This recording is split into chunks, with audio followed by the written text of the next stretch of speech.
दोस्तों, बांग्लादेश एक देश जो पॉलिटिकल टेंशन से जूझ रहा है, वहां हाल ही के हफ्तों में पब्लिक डिसेंट में बहुत तेजी देखी गई। इसकी वजह इकोनॉमिक तकलीफें और गवर्नमेंट करप्शन के इल्जाम, ये दोनों चीजें मिलकर एक खतरनाक कॉकटेल बन गई। जरूरी चीजों की कीमतें आसमान छूने लगीं, जिससे आम आदमी बहुत परेशान हुआ। गवर्नमेंट मिसकंडक्ट की अफवाहों ने आग में घी का काम किया और नतीजा ये हुआ कि पूरे देश में भारी प्रोटेस्ट्स फैल गए। जो डेमोन्स्ट्रेशंस कुछ जगहों पर शुरू हुए थे, वो देखते ही देखते एक नेशन वाइड मूवमेंट में बदल गए।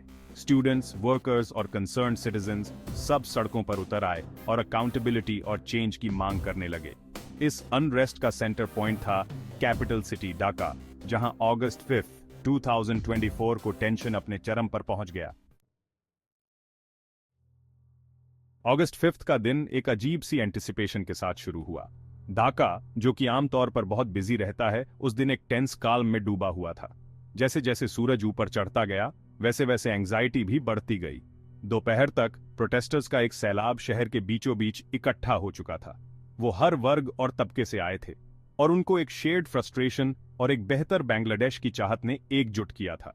जस्टिस और रिफॉर्म के लिए उनकी नारेबाजी सड़कों पर गूंज रही थी। लेकिन यह दिन शांति से गुजरने वाला नहीं था।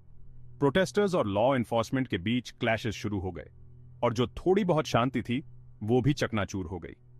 आंसू गैस के गोले हवा में उड़ते दिखाई दिए और जवाब में प्रोटेस्टर्स ने पथराव शुरू कर दिया।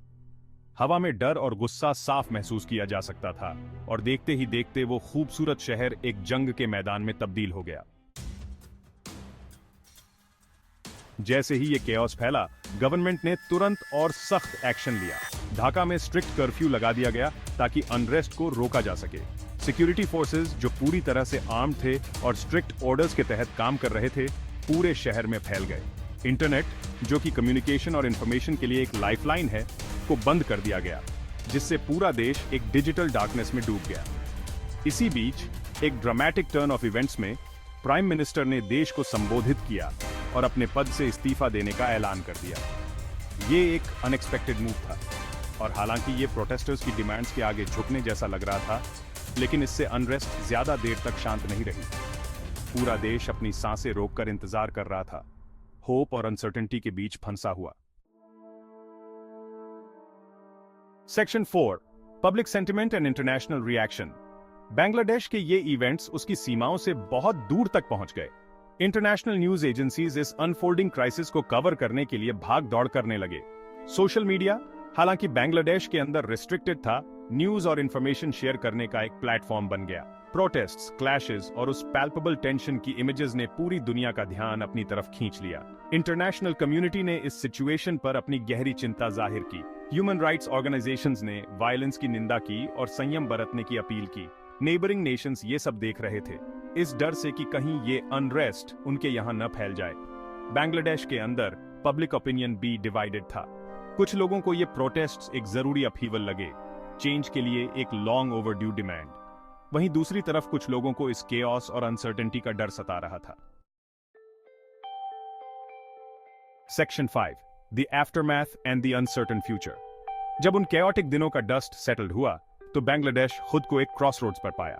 प्राइम मिनिस्टर का इस्तीफा, हालांकि प्रोटेस्टर्स के लिए एक बहुत बड़ी विक्ट्री थी, लेकिन इससे लीडरशिप में एक वॉइड पैदा हो गया। द फ्यूचर अनसर्टेन था, होप और एप्रीहेंशन के एक अजीब से मिश्रण में डूबा हुआ। क्या ये बांग्लादेश के लिए एक टर्निंग पॉइंट होगा, एक मौका अपने आप को रीबिल्ड करने का और अपने लोगों की डीप रूटेड ग्रीवेंसेस को एड्रेस करने का? आगे का रास्ता बहुत लंबा और कठिन है। डिविजन्स को हील करना, अनरेस्ट की रूट कॉजेस को एड्रेस करना और ट्रस्ट को रीबिल्ड करना, ये सब करने के लिए सोसाइटी के हर वर्ग को मिलकर एफर्ट करना होगा। इंटरनेशनल कम्युनिटी का भी एक रोल है बांग्लादेश को एक more just and equitable future की तरफ ले जाने में। अभी के लिए पूरी दुनिया देख रही है, इंतजार कर रही है और बांग्लादेश के लोगों के लिए एक ब्राइटर टुमारो की उम्मीद कर रही है।